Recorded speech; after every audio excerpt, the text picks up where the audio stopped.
नमस्कार दोस्तों, growth capital channel में आपका स्वागत है। रात के 3:30 बजे, जी इंडिया के समय के अनुसार रात की 3:30 बजे दोस्तों अनाउंसमेंट होती है कि भैया सीज फायर। ना ईरान अब कोई वॉर करेगा, ना इसराइल आपको वॉर करेगा। कतर में दोस्तों ये समझौता हमें देखने को मिला और ट्रंप ने इसकी अगुवाई की।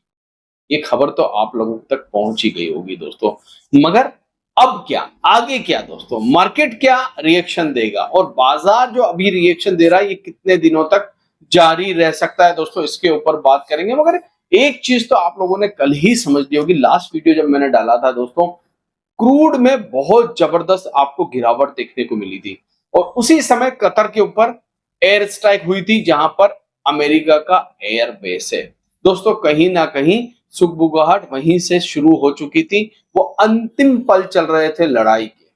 हालांकि सीज फायर बहुत देर के बाद हुआ दोस्तों, और अभी अभी न्यूज आ रही है, जब मैं ये वीडियो रिकॉर्ड कर रहा हूं दोस्तों तब ये न्यूज आ रही है कि अब ईरान ने भी कह दिया है कि हम ट्रंप के सीज फायर से सहमत है, और नेतन्याहू जो कि इजराइल के प्राइम मिनिस्टर, उन्होंने भी कह दिया कि हम भी जो है सीज फायर के सहमति हम देते हैं दोस्तों।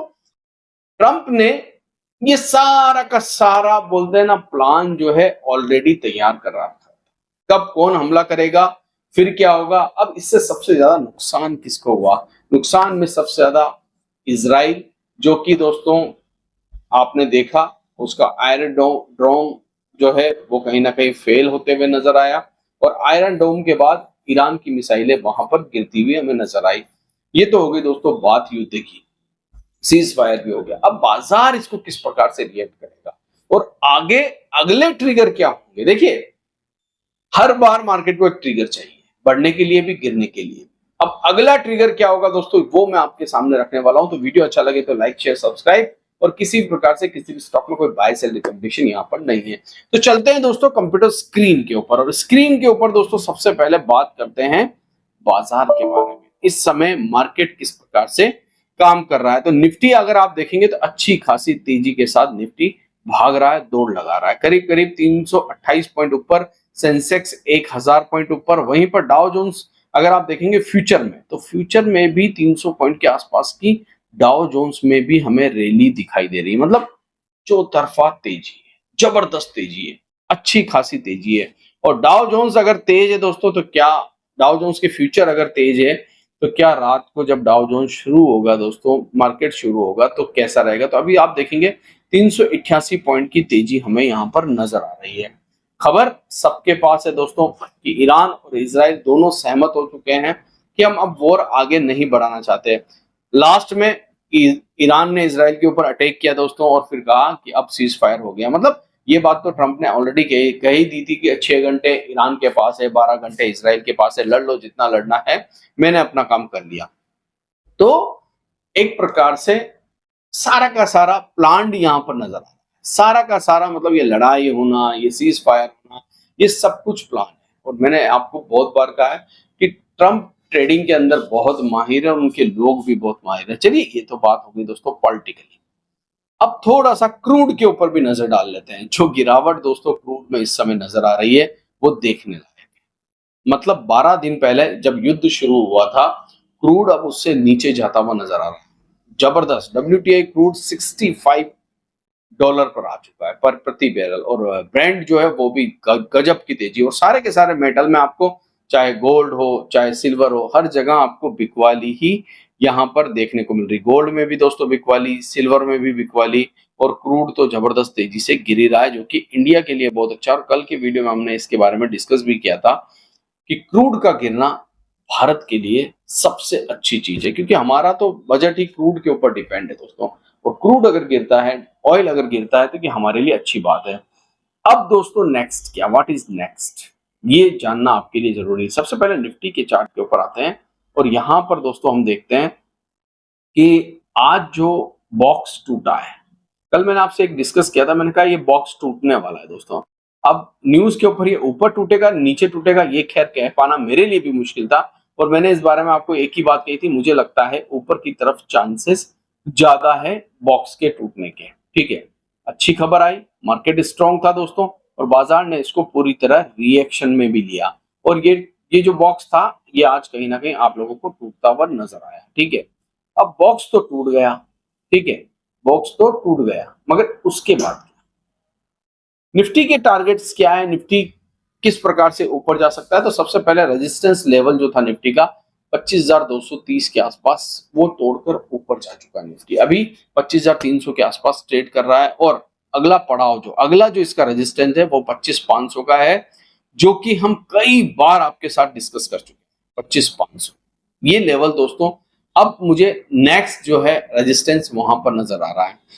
वहीं पर अगर सपोर्ट की बात करूं तो अभी भी सपोर्ट जो है धीरे धीरे 24,800 है। ठीक है, पहले 24,400 था, अब 24,850 के आसपास है और 25,000 हमारा एक सपोर्ट बनता हुआ नजर आएगा। अगर निफ्टी 3 से 4 ट्रेडिंग सेशन 25,000 को नहीं तोड़ता है, तब निफ्टी 25,000 की तरफ घूमेगा, सॉरी 25,000 को सपोर्ट मान लेगा और 25,500 की तरफ घूमेगा। मगर क्या 26,000 के लेवल आएंगे? उसके लिए एक ट्रिगर है। देखिए, 26,000 के लेवल लाने के लिए आपको एक ट्रिगर की जरूरत है, वो है रेट कट्स। जी हाँ, जो डोनाल्ड ट्रंप भी कई बार चिल्ला चिल्ला के कह रहे हैं कि रेट कट होना चाहिए। कल भी मैंने एक वीडियो डाला था, आपको बताया था कि वहां पर एक गवर्नर जो है, जैसे फेड के अंदर अलग अलग टीम होती है पूरी 5 से 6 लोगों की, उसमें एक सदस्य ने कल कहा है कि जुलाई में होने वाली बैठक में हम रेट कट के लिए अपील करेंगे, मतलब हम उसके पक्ष में वोट डालेंगे दोस्तों, क्योंकि अगर 6 मेंबर है तो 4 मेंबर का एक तरफ होना जरूरी है, तभी जाके बहुमत मिलता है दोस्तों, जैसे हमारे यहाँ पर भी है। तो वो लोग ये कह रहे हैं कि अगली रेट कट में हम जो है सहमति देंगे कि आप रेट कट कर।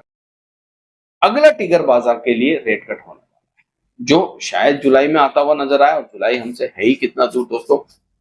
तो जुलाई के अंदर जो रेट कट की संभावनाएं हैं, बाजार उसको अभी से डिस्काउंट कर लेगा दोस्तों, याद रखना, मार्केट उसको डिस्काउंट करेगा, क्योंकि अब बहुत समय हो गया, ऑयल के प्राइसेस नीचे। देखिए, फेडरल रिजर्व ने क्या कहा था, पावेल साहब ने क्या कहा था लास्ट मीटिंग के अंदर, उन्होंने एक ही बात कही थी, अनसर्टेनिटी।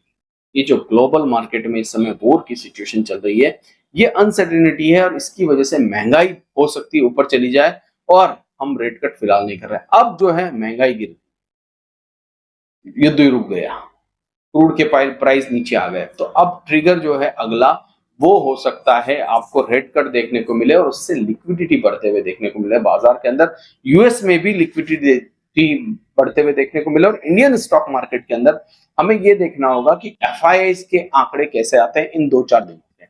अगर वो बाइंग की तरफ आते हैं दोस्तों, तो समझ लेना कि लिक्विडिटी बहुत तेजी से बढ़ेगी और फिर मार्केट में आपको हरियाली नजर आ सकती है। तो आज जो सीज फायर हुआ है दोस्तों, ठीक है, वैसे तो मेरी नजर में ऑलरेडी ये बाजार समझ चुका था, इसीलिए दोस्तों मार्केट 25,000 से नीचे जब भी जाता था तो बहुत तेजी से, आप यहां पर जब देखेंगे, जो मैंने आपको 2 से 3 बार बताया था कि बार बार जाकर इसको टच करके ऊपर आ रहा है, और यही दोस्तों मार्केट समझ चुका था। और आप अगर देखेंगे तो लड़ाई के बाद भी मार्केट गिरने का नाम नहीं ले रहा था, बाजार गिर नहीं रहा था, और मार्केट अगर नहीं गिर रहा था दोस्तों तो बाजार कुछ तो समझ रहा था।